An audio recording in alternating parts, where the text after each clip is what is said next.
ये Absolutely not. so ये बड़ी जानती Bhutto could connect with the youth. Okay. हमारे बाकी लीडरों में वो नहीं, वो खौफजदा होते हैं। आपने सवाल पूछा यार ये तो नेगेटिव सवाल है, हालांकि मैंने क्रिटिकल सवाल पूछा कि वन मैन शो आपने शुरू किया है, आप क्या प्रो अमेरिकन है? When it comes from head of a state, मतलब एक चीफ एग्जीक्यूटिव की तरफ से itself was a product of the American ये system. absolutely not टाइप के जॉगन ठीक होते हैं? आप डिप्लोमेसी आपका सब्जेक्ट है, आपने देखा है, पढ़ा है, मिले हैं लोगों से, या उसी बात को किसी और अमेरिकन के केस में इन पर्टिकुलर इस पे क्या टेक है? यूएन में जाके पेपर नहीं ऐसे उछालने चाहिए। वो तो खैर भुट्टो साहब, मैं एब्सोल्युटली नॉट फेनोमेनन पे इन पर्टिकुलर आपसे पूछना चाहता हूं। इमरान खान ने एक journalist, can you afford to be that blunt at that particular time? Why not when it comes to the national interest. ठीक है ना, आपने एक दो तरीके हो सकते हैं ना। असल आगा शाही साहब ने मुझे बताया, इन्होंने जिक्र किया, तो आगा शाही साहब को ज़िया उल हक ने भेजा अमेरिका न्यूक्लियर पर, जब उनको पता चल गया काहुटा में हम कुछ कर रहे हैं 79 में, तो ये शाही साहब ने मुझे खुद बताया, मेरे बड़ी दोस्ती थी, हालांकि बड़े बड़े थे, तो अमेरिकन ने they try to bully you. तो पहले मीटिंग हो रही है, बड़ी अच्छी हुई सारा, फिर उनका we want to have a word with you separately. जब आपको अलग बुलाते हैं ना वो प्रेशर के लिए, look here mister Shahi, you are entering the valley of death by making the bomb and we will not allow it, come what may. और आगा शाही साहब वो बेंगलोर से थे, बड़े सोफिस्टिकेटेड बड़े साहब, उन्होंने अपने ग्लासेस, हॉर्न रिम ग्लासेस थे, वो ठीक की, smile and he had pipe and excellency, Cyrus Vance था foreign minister, excellency we can't build a bicycle, how can we build the bomb? क्या जवाब दिया? दुनिया को भी यही लगता था। और वो वापस आके जनरल ज़िया को बताया, and to his credit, general Zia का क्रेडिट है, उसने कहा कि ये अमेरिकन ये कह रहे होंगे। अच्छा, डॉक्टर इशफाक अहमद साहब थे, वो न्यूक्लियर साइंटिस्ट, जाके सिलेक्ट करें साइट जहां हम बम का धमाका करेंगे। Okay. The site of Chaghi was selected in October 1979.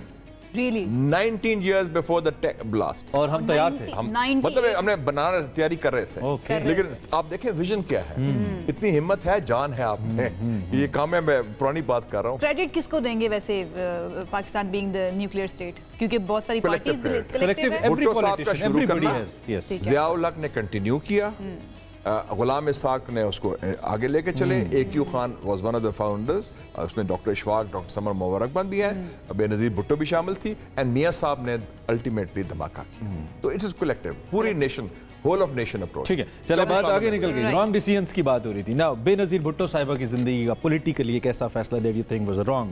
Benazir Bhutto ने मेरे ख्याल में जो वालिद साहब ने भी किया था, शी फेल्ट कि मैं बेस बनाऊंगी इन्फ्लुएंशियल्स का, इलेक्टेबल्स का, वो बना दिया, पार्टी को इग्नोर किया। जरदारी साहब को आप कैसे रेट करते हैं एज अ पॉलिटिशियन? जरदारी साहब हैं बहुत दलेर आदमी, दलेर आदमी। देखें ना, टेस्ट होता है करेज का, हाउ डू यू फेस। वो कहता था ना, अर्नेस्ट हेमिंगवे एक ऑथर था बड़ा मशहूर, he defined courage, grace under pressure. Grace under, आप प्रेशर में हैं और आप पैनिक ना करें, ग्रेस शो करें, डिग्निफिटी करें। He faced prison with a smile. हमारे लोग जाते हैं और प्रिजन में बड़ा रोना धोना होता है, जी गर्मी लग रही है, बड़ा ये नहीं, बीमार भी तो हो जाते हैं। मेरे जरदारी साहब के करियर की एक ही स्टेटमेंट है जिसको थोड़ा रिग्रेट करते होंगे, वो दैट हार्ड वाले ईंट सीट, इफ यू रिमेंबर, ईंट सीट बजा देंगे। लेकिन उसका पहला स्टेटमेंट उस हिस्से का तो ठीक साबित हुआ ना। उसने कहा आप लोग आते हैं, आप एक टेन्योर के चले जाते हैं, 3 साल रहना है, आप आते हैं, आप जाते हैं, हमने इधर ही रहना है। फिल इन द ब्लैंक्स है, कुछ क्विकली हम कर लेते हैं। हमारी सियासत पहले डैश थी, अब तो बिल्कुल डैश हो गई, अब ज्यादा डैश हो गई है। And you can add anything in that will. I'll take it that way. Okay, ठीक है। मोहसिन नकवी बहुत डैश है। He's a pleasant guy. PTI Tehreek Insaf की बात करूं, डैश लगती है लेकिन है डैश। आप इसको अपने हिसाब से चेंज भी कर सकते हैं। I just want your perspective. I would like to withhold comment on that. अभी मजलूम है वो। अभी मजलूम है। जब पावर में आएंगे फिर बात करेंगे। अच्छा, हमारे पहले सियासतदान डैश थे, आज के सियासतदान डैश हैं। I think वो हमारी बरादरी है एक, चलने दें। Good luck to them. ये भी आप रिजर्व रख रहे हैं कमेंट अपना। अच्छा, अभी इसलिए आप जैसे लोग जरूरी है कि जोड़ के रखें, तकसीम की जरूरत नहीं है। Exactly, one of the same voices we have. Do you have some more? अभी हमारे पास हैं लाइक जो अपने आप को कहते हैं कि हम नौजवानों के नुमाइंदे हैं, मरीम नवाज साहिबा, बिलावल साहब, या फिर बानी PTI की हम बात कर लेते हैं, हमजा, आपको लगता है कि सही मानों में बानी पीटीआई और मरियम की नवाज की एज में बहुत फर्क है वैसे? बिल्कुल है, लेकिन वो कहते तो है ना, मैंने इसलिए कहा self proclaimed. One of the most popular leaders जब मैं अमेरिका पढ़ता था was an 80-year-old man called हो ची मिन। एंटी वॉर नौजवानों में, अमेरिकी नौजवानों में स्लोगन होता था Ho Chi Minh, this war we gonna win. मतलब है कि तो age is not linked with youth, कि यूथ लीडर के लिए नौजवान होना जरूरी है।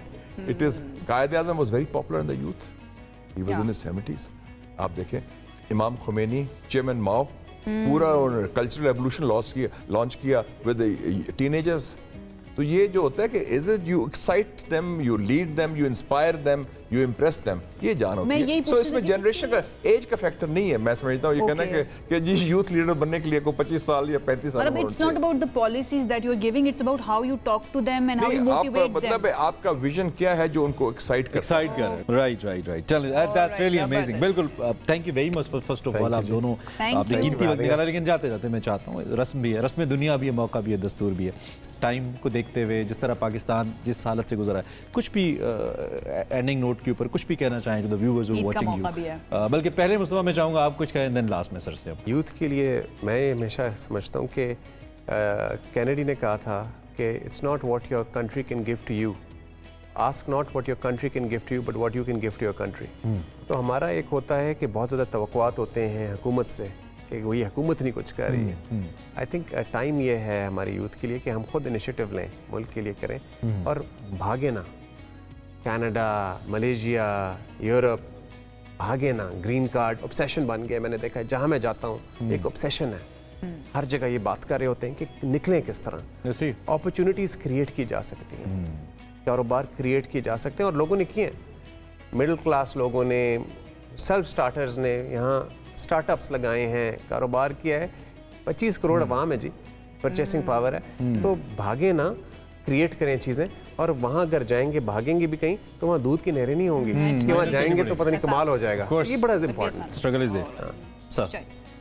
Pakistan is a land of opportunity, हम इसको आगे लेके चलें और कोई बाहर से मसाया नहीं आएगा। वील हैव टू खुद ही करना पड़ेगा। तो इंशाल्लाह इसको अजीम से अजीम तर बनाएंगे। व्यवस्था रहें, शजर से उम्मीदें बाहर रखें। Sir thank you very much, so honoured to have you. मेरा लाइफ में पहला इंटरेक्शन आपके साथ हुआ, कमाल, क्योंकि कमाल ही हो रहा था और thank you, we had a great time as well sir. Thank you very much of all the patience that you have shown in particular, because बातें ये खत्म होने वाली नहीं है। We love to have Mushahid sahab again, और जब भी हमें मौका मिले हम चाहें, क्योंकि इतनी ज़्यादा बातें हैं, मैं चाहता हूँ कि जितना हम सीख सकें और जितना आप तक पहुँचा सकें। बहुत ही मज़ा आया जी। इसी नोट के ऊपर हम सर को अलविदा करते हैं, मुस्तफ़ा को अलविदा करते हैं, लेकिन सिलसिला अभी जारी है, रुकेंगे नहीं यहाँ पे, बिकॉज इट्स ईद। तो ईद पे पूरा एसेंस आपको मिलना चाहिए, सारे फ्लेवर्स होने चाहिए। वैसे ही खाने पीने की ईद है तो फ्लेवर्स का तस्करा तो आ ही जाता है, वो मिलेंगे। अभी पिक्चर अभी बाकी है।